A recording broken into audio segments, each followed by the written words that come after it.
జై శ్రీరామ్ అండి. ఇది వచ్చేసి దేశీ పల్లి, అది కూడా సహజ సిద్ధంగా అంటే న్యాచురల్ ఫార్మింగ్లో పండిన పల్లి. ఇది ఆయిల్ ఇస్తాం, కోల్డ్ ప్రెస్డ్ ఆయిల్లో. ఇందులో నీళ్లు కలవాయి కాబట్టి చట్నీలు పాడయ్యే అవకాశం ఉండదు. అంటే ఇప్పుడు చట్నీల సీజన్ కదా, మామిడికాయ చట్నీ ఇవన్నీ పెట్టుకుంటాం కాబట్టి పాడయ్యే అవకాశం ఉండదు.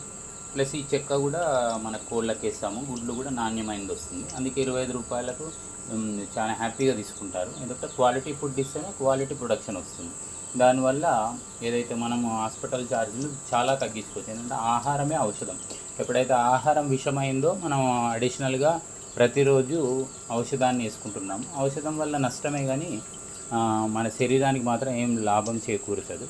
కాబట్టి సహజమైన ఆహారం తీసుకోగలిగితే ఫస్ట్ నూనెలు, ఉప్పు, బియ్యము, పప్పులు ఇవి మార్చగలిగితే దాదాపు మన శరీరం మన అదుపాజ్ఞలో ఉంటుంది. అంటే రోగాల బారిన పడకుండా క్షేమంగా ఉండొచ్చు.